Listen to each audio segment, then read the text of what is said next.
നമസ്കാരം. സാധാരണഗതിയിൽ നമുക്ക് ഇങ്ങനെയുള്ള പനി, ജലദോഷം, ചുമ, കഫക്കെട്ട് ഇത്തരം ബുദ്ധിമുട്ടുകളൊക്കെ വന്നു കഴിഞ്ഞാൽ നമ്മൾ സാധാരണഗതിയിൽ ചെയ്യേണ്ടത് ശരീരത്തിന് പൂർണ്ണ വിശ്രമം കൊടുക്കുക എന്നുള്ളതാണ്. വിശ്രമം കൊടുക്കുക, ധാരാളം വെള്ളം കുടിക്കുക. അങ്ങനെ സുഖമായി കിടന്നു കഴിഞ്ഞാൽ ഏതാണ്ട് ഒരു കുറച്ച് ദിവസങ്ങൾക്കുള്ളിൽ ആ വിഷമങ്ങളൊക്കെ മാറിക്കിട്ടും. പക്ഷേ അതോടൊപ്പം നമുക്ക് കുറച്ചുകൂടെ ഒന്ന് ബൂസ്റ്റ് ചെയ്യാൻ വേണ്ടിയിട്ട് നമ്മുടെ ആ ഇമ്മ്യൂണിറ്റി, ആ രോഗപ്രതിരോധ ശേഷി കൂട്ടുന്നതിനും ആ അസ്വസ്ഥതകൾ, അതായത് ചുമ, കഫക്കെട്ട് അതുപോലുള്ള ആ അസ്വസ്ഥതകളൊക്കെ മാറ്റിയെടുക്കുന്നതിനും വേണ്ടിയിട്ട് നമുക്ക് ചില യോഗ പരിശീലനങ്ങളിലൂടെ സാധിച്ചെടുക്കാൻ പറ്റും. അതിന് ശരീരം അധികം ഇളകരുത്. ശരീരം അധികം ഇളക്കാത്ത നമ്മൾ മറ്റ് ആസനങ്ങളൊന്നും ചെയ്യേണ്ട കാര്യമില്ല. വെറുതെ ഇരുന്നുകൊണ്ട് ഇതുപോലെ കസേരയിലിരിക്കുക. വയ്യാത്തപ്പോൾ കസേരയിലിരിക്കുന്നതാണല്ലോ ഏറ്റവും നല്ലത്. നിലത്ത് കുത്തനെ ഇരിക്കുന്നതിനേക്കാൾ നല്ലത് നന്നായിട്ട് ചാരിയിരിക്കുക, നട്ടെല്ല് നിവർത്തി വയ്ക്കുക, സുഖകരമായ രീതിയിലിരിക്കുക. എങ്ങനെ വേണ്ടിയിരിക്കാം. കൈകളിങ്ങനെ റെസ്റ്റ് കൊടുക്കാം, കൈകൾ മടിയിൽ വയ്ക്കാം. ഏതാണോ കംഫർട്ടബിൾ എന്ന് വെച്ചാൽ അങ്ങനെ ചെയ്യാം. നട്ടെല്ല് നിവർന്നിരിക്കണം. മുഖവും നെറ്റിയും പുരികങ്ങളൊക്കെ ഒന്ന് അയച്ചിടുക. മെഡിറ്റേഷനിലിരിക്കുക. കണ്ണുകൾ അടച്ചു വെച്ചിട്ട് സുഖകരമായ രീതിയിൽ ശ്വാസഗതിയിൽ ശ്രദ്ധിച്ചിരിക്കുക. പുരികങ്ങളുടെ മധ്യത്തിൽ ശ്രദ്ധിക്കുക, ഹൃദയ താളത്തിൽ ശ്രദ്ധിക്കുക. ഇങ്ങനെ പല മാർഗങ്ങളിലൂടെ നമുക്ക് മെഡിറ്റേഷനിലേക്ക് പോകാം, അതായത് ധ്യാനത്തിലേക്ക് പോകാം. ഏതെങ്കിലും ഒന്ന് സെലക്ട് ചെയ്യാം. ഏറ്റവും നല്ലത് ശ്വാസഗതിയിൽ ശ്രദ്ധിക്കുക എന്നുള്ളതാണ്, വയറിൻ്റെ ചലനത്തിലേക്ക്. മുഖവും നെറ്റിയും പുരികങ്ങളും അയച്ചിട്ടിരുന്നിട്ട് ശാന്തമായി സുഖകരമായ രീതിയിൽ കഴുത്തിൻ്റെ ഭാഗം അയച്ചിടുക. കൈകൾ അയച്ചിട്ട് തോളുകളൊക്കെ അയച്ചിട്ട് ശരീരത്തിൻ്റെ ഒരു ഭാഗത്തും ഒരു ടെൻഷനും തോന്നരുത്. അങ്ങനെയാണ് പൂർണ്ണ വിശ്രമം എന്ന് തന്നെ പറയുന്നത് തന്നെ. പനിയോ മറ്റ് അസുഖങ്ങളൊക്കെ വരുന്ന സമയത്ത് ശരീരത്തെ പൂർണ്ണമായും അയച്ചിട്ടിരിക്കുക എന്നുള്ളതാണ്. ഒരു ഭാഗത്തും ഒരു ടെൻഷനും കൊടുക്കാതെ വളരെ കൂളായിട്ടിരിക്കുക. അങ്ങനെ ഇരുന്നുകൊണ്ട് ശ്വാസഗതിയിൽ ശ്രദ്ധിക്കുക. ശ്വാസഗതിക്കനുസരിച്ച് ഉയരുകയും താഴുകയും ചെയ്യുന്ന വയറിൻ്റെ ഭാഗം ശ്രദ്ധിച്ചുകൊണ്ട് പതിയെ ചെറിയൊരു പ്രാർത്ഥന ആകാം. കൈകളൊന്ന് തൊഴുതു പിടിക്കുക. മനസ്സിനും ശരീരത്തിനും ശക്തി തരുന്ന പ്രാർത്ഥന. അങ്ങനെ ശാന്തമായ പ്രാർത്ഥനയ്ക്ക് ശേഷം പതുക്കെ കൈകളൊന്ന് കൂട്ടിത്തിരുമ്മി ഒന്ന് കണ്ണിലേക്ക് വെച്ച് ഒന്നുകൂടെ ചൂടാക്കി, ഒന്ന് മുഖം ഒഴിഞ്ഞെടുത്ത് വീണ്ടും ചൂടാക്കി, കഴുത്തിൻ്റെ പിന്നിൽ വെച്ച് ഒന്നുകൂടെ ചൂടാക്കി, ആ തോളുകളിലേക്ക് പോയി കൈത്തണ്ടയിലൂടെ താഴ്ത്തി ഒന്ന് മുതുകിലേക്ക് വന്ന് കാൽമുട്ടിലേക്ക് വന്ന് ഒന്ന് കാൽപാദങ്ങളെ ഒന്ന് ടച്ച് ചെയ്തിട്ട് പതുക്കെ നിവർന്നു വരിക. എന്നിട്ട് പതുക്കെ പതുക്കെ കണ്ണുകളങ്ങനെ തുറന്നു വരിക. ആദ്യം പനിയും ഈ ചുമ കഫക്കെട്ട് മുതലായവ ഉള്ളപ്പോൾ ആദ്യം ചെയ്യേണ്ടത് ചെറുതായിട്ട് അധികം സ്ട്രെയിൻ കൊടുക്കാതെ കഴുത്തിൻ്റെ ചലനം നടത്തുക. അതായത് പതുക്കെ ശ്വാസം എടുത്തുകൊണ്ട് തല പതുക്കെ ഉയർത്തി ആ മുകളിലേക്ക് ആകാവുന്ന പോലെ നോക്കുക. കൈകൾ അയച്ചിടുക. എന്നിട്ട് പതുക്കെ തല താഴ്ത്തുക. താടി നെഞ്ചിലേക്കൊന്ന് കൊണ്ടുവരിക. എഗെയിൻ ശ്വാസം എടുത്തുകൊണ്ട് മുകളിലേക്ക് ഉയർത്തുക. ശ്വാസം വിട്ടുകൊണ്ട് താഴേക്ക് വരിക. പെട്ടെന്നാകരുത്, ഇങ്ങനെ ആക്ഷൻ പെട്ടെന്നാകരുത്. വളരെ സ്ലോയിൽ ആ ഓരോ പേശികളുടെയും ചലനം മനസ്സിൽ കണ്ടുകൊണ്ട്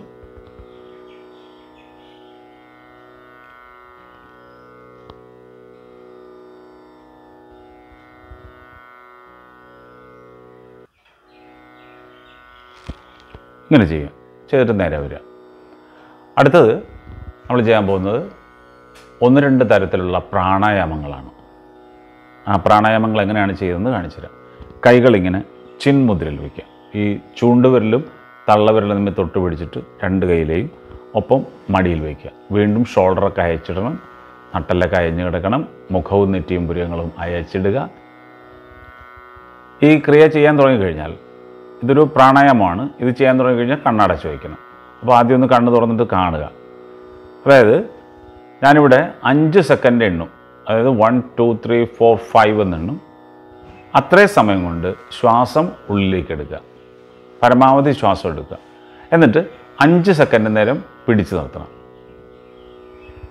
മനസ്സിലായില്ലേ? എന്നിട്ട് 5 സെക്കൻഡ് കൊണ്ട് പുറത്തേക്ക് വിടുക. ആ പുറത്തേക്ക് വിട്ട് കഴിഞ്ഞിട്ടും 5 സെക്കൻഡ് പിടിച്ചു നിർത്തണം. വീണ്ടും ശ്വാസം എടുക്കുക. 5 സെക്കൻഡ് കൊണ്ട് ശ്വാസം എടുക്കുക. 5 സെക്കൻഡ് പിടിച്ചു നിർത്തുക. 5 സെക്കൻഡ് കൊണ്ട് പുറത്തേക്ക് വിടുക, 5 സെക്കൻഡ് പിടിച്ച് നിർത്തുക. ഇതേ രീതിയിൽ ഇങ്ങനെ കണ്ടിന്യൂ ചെയ്തുകൊണ്ടിരിക്കുക. ഇനിയിപ്പോൾ 5 സെക്കൻഡ് കൊണ്ട് ശ്വാസം എടുക്കാൻ പറ്റുന്നില്ല, 3 സെക്കൻഡ് കൊണ്ടേ ഉള്ളൂ, 2 സെക്കൻഡ് കൊണ്ടേ ഉള്ളൂ എന്നെങ്കിൽ, അല്ലെങ്കിൽ 1 സെക്കൻഡ് കൊണ്ടേ എടുക്കാൻ പറ്റുന്നുണ്ടെങ്കിൽ അങ്ങനെ മതി. ഏതാണോ കംഫർട്ടബിൾ അങ്ങനെ ചെയ്യുക. 5 അല്ല 10 സെക്കൻഡൊക്കെ എടുക്കാൻ പറ്റുന്നവരുണ്ടാകും. അങ്ങനെയാണെങ്കിൽ അങ്ങനെ. അതല്ല എത്ര ശ്വാസം എടുക്കാൻ പറ്റും. ഇപ്പോൾ ചിലപ്പോൾ ഒരു ഒറ്റ ശ്വാസം എടുക്കുമ്പോൾ തന്നെ നിറഞ്ഞതുപോലെ തോന്നിപ്പോകും. ആദ്യം വരുമ്പോൾ അങ്ങനെ വരുള്ളൂ, ഇങ്ങനെ അവിടെ കൊണ്ട് നിന്ന് പോകും. ചിലർക്ക് അതല്ല ഇങ്ങനെ എടുക്കാൻ പറ്റും. 1 ഇങ്ങനത്തെ ഞാൻ കാണിച്ചു തരാം.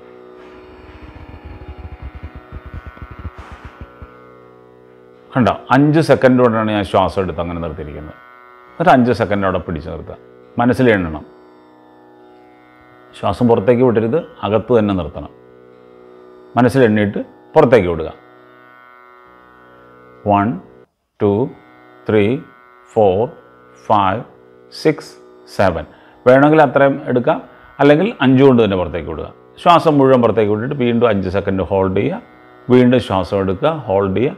അപ്പോൾ 2 ഭാഗത്ത് നമ്മൾ ശ്വാസം പിടിച്ച് നിർത്തുന്നുണ്ട്. അതാണ് ശ്രദ്ധിക്കാനുള്ളത്. ശ്വാസം എടുത്തിട്ടും പിടിച്ച് നിർത്തും, ശ്വാസം വിട്ടിട്ടും പിടിച്ച് നിർത്തും. ഇത്രയാണ് ശ്രദ്ധിക്കാനുള്ളത്. ഇത് എന്താണ് ഇതിൻ്റെ നേട്ടം എന്ന് പറഞ്ഞാൽ അപാരമായ എനർജിയാണ് നമുക്ക് കിട്ടുന്നത്. ആ എനർജിയാണ് നമുക്ക് ആവശ്യം, അല്ലെങ്കിൽ പ്രാണശക്തിയാണ് നമുക്ക് ആവശ്യം. ആ പ്രാണൻ്റെ വില നമ്മൾ അറിയുകയാണ് ചെയ്യുന്നത്. അതായത് ആ പ്രാണശക്തി ഉള്ളിലേക്ക് ചെന്നാൽ, അല്ലെങ്കിൽ പ്രാണശക്തി നമ്മുടെ ശരീരത്തിൽ നിറഞ്ഞു നിന്നാൽ നമുക്ക് ആ ഹീലിംഗ് പവർ കിട്ടുകയുള്ളൂ, ഇമ്മ്യൂണിറ്റി പവർ കിട്ടുകയുള്ളൂ. അപ്പോൾ അതിന് വേണ്ടിയിട്ടാണ് നമ്മളിങ്ങനെ ഈ ശ്വാസം എടുക്കുകയും വിടുകയും ചെയ്യുന്നത്. ഓക്കെ, അപ്പോൾ ഒന്ന് പ്രാക്ടീസ് ചെയ്ത് നോക്കിയാലോ. കണ്ണുകൾ അടച്ചു വയ്ക്കാം. ഞാൻ പറയുന്ന എണ്ണം മാത്രം ശ്രദ്ധിച്ചാൽ മതി. ഓക്കെ, റെഡിയല്ലേ എല്ലാവരും? യെസ്. ശ്വാസം എടുത്ത് തുടങ്ങാം. ഉള്ളിലേക്ക് 1 2 3 4 5 5 സെക്കൻഡ് ഹോൾഡ് ചെയ്യുക. 1 2 3 4 5 പുറത്തേക്ക് വിടുക. 1 2 3 4 5 5 സെക്കൻഡ് ഹോൾഡ് ചെയ്യുക. 1 2 3 4 5 ഉള്ളിലേക്ക് 1 2 3 4 5 ഹോൾഡ് 1 2 3 4 5 പുറത്തേക്ക് 1 2 3 4 5 ഹോൾഡ് 1 2 3 4 5 പതുക്കെ ശ്വാസം വിട്ടിട്ട് സാവധാനം കണ്ണുകൾ തുറക്കുക. ഇങ്ങനെ എത്ര സമയം വേണമെങ്കിലും ഇരിക്കാം. മിനിമം 2 മിനിറ്റെങ്കിലും ഇരിക്കണം. 2 മിനിറ്റെങ്കിലും ഇരിക്കണം എന്നാണ്. 2 മിനിറ്റ് 3 മിനിറ്റ് എത്ര നേരം വേണമെങ്കിലും ഇരിക്കാം. ഇങ്ങനെ കസേരയിരുന്നായതുകൊണ്ട് യാതൊരു ബുദ്ധിമുട്ടും തോന്നുന്നില്ല. അങ്ങനെ സുഖകരമായ രീതിയിൽ ഇരുന്ന് ഈ ശ്വാസോച്ഛ്വാസം പരിപാടി ചെയ്യാം. സിമ്പിളല്ലേ? ആണ്. വളരെ എഫർട്ട്ലെസ് ആയിട്ട്, വളരെ അനായാസേന ചെയ്യാൻ പഠിക്കുക. നന്നായിട്ട് ശ്വാസം എടുക്കുക, അതുപോലെ ശ്വാസം പുറത്തേക്ക് വിടുക. ഇനി ഇതിൻ്റെ തന്നെ വേറെ വേറെ ഒരുപാട് വേരിയേഷൻസ് ഉണ്ട്. അതൊക്കെ നമുക്ക് അടുത്തടുത്ത എപ്പിസോഡിൽ കാണാം. അടുത്തത് ഈ കഫക്കെട്ട്, ആ ചുമ, ഇതൊക്കെ മാറുന്നതിനുള്ള ഏറ്റവും നല്ലൊരു ക്രിയ ആണ് നമ്മൾ പഠിക്കാൻ പോകുന്നത്. അതിൻ്റെ പേര് ഭ്രാമരി എന്നാണ്. ഭ്രമരം എന്ന് പറഞ്ഞാൽ വണ്ട് എന്നാണ് അർത്ഥം. അതായത് നമ്മൾ ശ്വാസം ഉള്ളിലേക്ക് എടുത്തിട്ട് ശ്വാസം പുറത്തേക്ക് വിടുമ്പോൾ വണ്ട് മൂളുന്ന ഒരു ഒച്ചയിൽ ആണ് ശ്വാസം പുറത്തേക്ക് വിടുന്നത്. നോക്കാം, ഞാൻ കാണിച്ചു തരാം. അതിനൊരു പ്രത്യേക രീതിയിലാണ് കൈകൾ വയ്ക്കേണ്ടത്. ഈ ചൂണ്ടുവിരൽ രണ്ടും പുരികങ്ങളുടെ അവിടെ വയ്ക്കാം. ഓക്കെ, നടുവിരൽ കണ്ണിൻ്റെ മുകളിൽ, മോതിരവിരൽ മൂക്കിൻ്റെ ഇരുവശവും, മൂക്കിൽ ഇങ്ങനെ തൊട്ടരുത്, മൂക്കിൽ തൊടാതെ ഇങ്ങനെ വയ്ക്കുക. ചെറുവിരൽ ചുണ്ടിൻ്റെ രണ്ടിൻ്റെയും ഇരുവശങ്ങളിൽ, തള്ളവിരൽ രണ്ടും ചെവിക്കുള്ളിലേക്ക് കയറ്റി വയ്ക്കുക. ചെവിക്കുള്ളിലേക്ക് വല്ലാതെ കയറ്റേണ്ട, ചെവിയൊന്ന് അടഞ്ഞിരുന്നാൽ മതി. അതായത് നമുക്ക് നമ്മുടെ തന്നെ ശബ്ദം കേൾക്കാൻ പറ്റണം. ഇപ്പോൾ ആദ്യം കണ്ണ് തുറന്നിരുന്നത് കാണുക, പിന്നീട് കണ്ണടച്ചിട്ട് ചെയ്താൽ മതി. ആദ്യം ഇങ്ങനെ ഞാൻ കൈ വച്ചിരിക്കുകയാണ്, കാണാമല്ലോ. എന്നിട്ട് ശ്വാസം എടുക്കുകയാണ് ഞാൻ.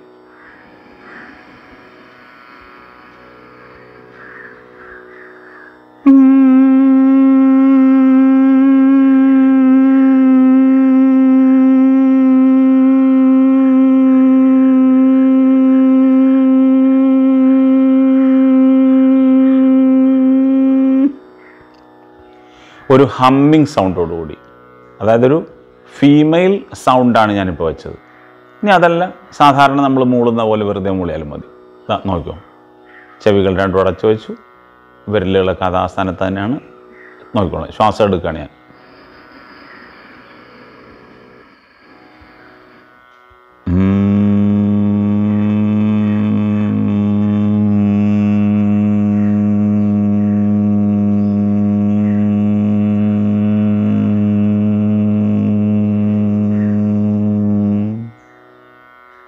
വീണ്ടും ശ്വാസം എടുക്കാം.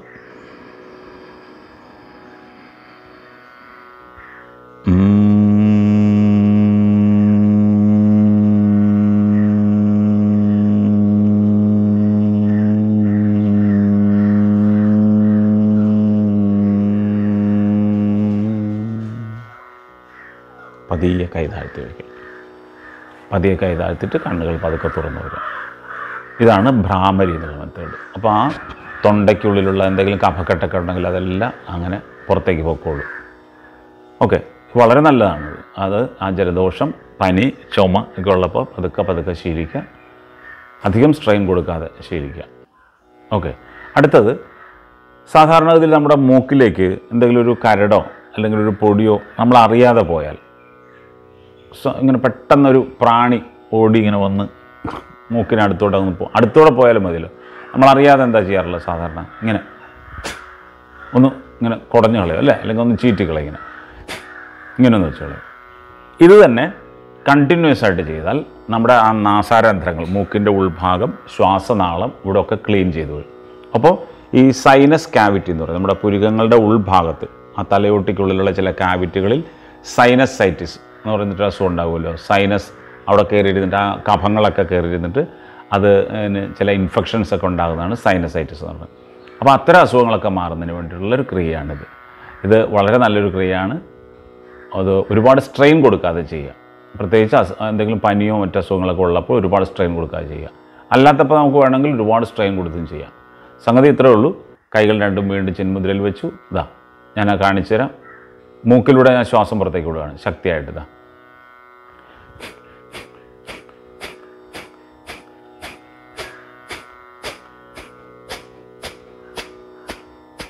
കണ്ട, ഇത്രയേ ഉള്ളൂ സംഗതി. ആ മൂക്കിലൂടെ ശ്വാസം വിട്ടിട്ട് ഉള്ളിലേക്ക് എടുക്കുന്നത് നമ്മൾ അറിയാതെ നടക്കുന്നൊരു പ്രവർത്തനമാണ്. പുറത്തേക്ക് വിടുന്നത് മാത്രം നമ്മൾ ശ്രദ്ധിച്ചാൽ മതി.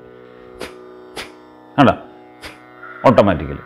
അപ്പോൾ ആ ശ്വാസം പുറത്തേക്ക് വിടുന്നത് നോക്കിക്കൊള്ളാം. എൻ്റെ വയറിൻ്റെ ചലനം നോക്കിക്കോളാം. എന്താ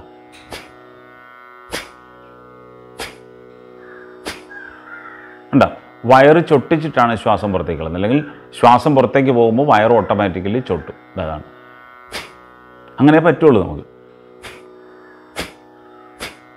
ശ്വാസം ഉള്ളിലേക്ക് എടുക്കുന്ന നമ്മൾ അറിയുന്നില്ല, ഓട്ടോമാറ്റിക്കലി അത് കയറിക്കോളും.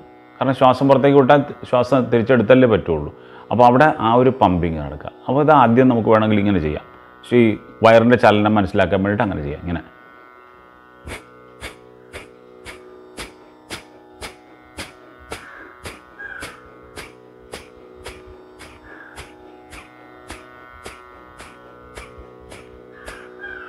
ഇത് എത്ര തവണ വേണമെങ്കിലും ചെയ്യാം. ഇപ്പോൾ ഞാൻ 20 എണ്ണമാണ് ചെയ്തത്. അതേപോലെ 20, 30, 40 എത്ര വേണമെങ്കിലും ചെയ്യാം. ഇത് രണ്ടും ചെയ്യുക. ഓക്കെ, അടുത്തത് സൂര്യഭേദന ക്രിയ എന്ന് പറയും. പ്രത്യേകിച്ച് ഈ തണുപ്പ് കാലത്ത്, ഇപ്പോൾ ഈ ഡിസംബർ, ജനുവരി ഒക്കെ ആയിക്കൊണ്ടിരിക്കുന്ന സമയമാണല്ലോ. തണുപ്പ് കാലത്ത് ആ തണുപ്പിൽ നിന്ന് രക്ഷ നേടാനുള്ള അല്ലെങ്കിൽ ശരീരത്തിൽ നിന്ന് ചൂടാക്കുന്നതിനുള്ള ഏറ്റവും നല്ലൊരു ക്രിയയാണ് സൂര്യഭേദന പ്രാണായാമം എന്ന് പറയും. അത് കാര്യം എത്രയേ ഉള്ളൂ. വലത് മൂക്കിലൂടെ മാത്രം ശ്വാസം എടുക്കുന്നു, ഇടതിലൂടെ വിടുന്നു. ഇത്രയേ ഉള്ളൂ കാര്യം. വലതിലൂടെ മാത്രം ശ്വാസം എടുക്കുക, ഇടതിലൂടെ വിടുക. അപ്പോൾ ഇങ്ങനെ വലതിലൂടെ മാത്രം എടുക്കണമെങ്കിൽ ഇടത് മൂക്ക് അടച്ചു വയ്ക്കണമല്ലോ. അപ്പോൾ അതിന് നമ്മളൊരു പ്രത്യേക മുദ്ര കയ്യിൽ വയ്ക്കണം. ഇങ്ങനെ ഈ കൈ മുദ്ര ഇങ്ങനെ ആക്കുക. ചൂണ്ടുവിരലും നടുവിരലും മടക്കി വയ്ക്കുക. നമുക്കാവശ്യം തള്ളവിരലും മോതിരവിരലുമാണ്. അപ്പോൾ നമ്മൾ വലതിലൂടെയാണ് ശ്വാസം എടുക്കേണ്ടത്. അപ്പോൾ എന്ത് ചെയ്യണം? ഇടത് മൂക്ക് അടച്ചു വയ്ക്കുക. ഈ മോതിരവിരൽ ഉപയോഗിച്ച് ഇടത് മൂക്ക് പതുക്കെ ഒന്നിങ്ങനെ തൊട്ടാൽ മതി. എന്നിട്ട് വലതിലൂടെ ശ്വാസം എടുക്കുക. ഇങ്ങനെ എണ്ണിക്കൊണ്ട് മനസ്സിലെണ്ണിയാൽ മതി. രണ്ട് മൂക്കും അടച്ചു വയ്ക്കുക. ഇടത് മൂക്ക് തുറന്ന് അതിലൂടെ പുറത്തേക്ക് വിടുക.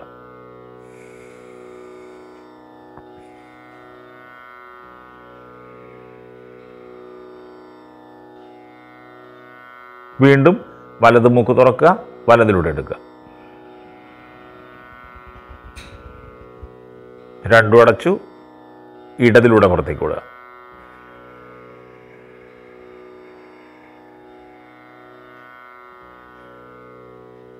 അഗെയിൻ ഇനി വലതിലൂടെയാണ് നമുക്ക് എടുക്കേണ്ടത്.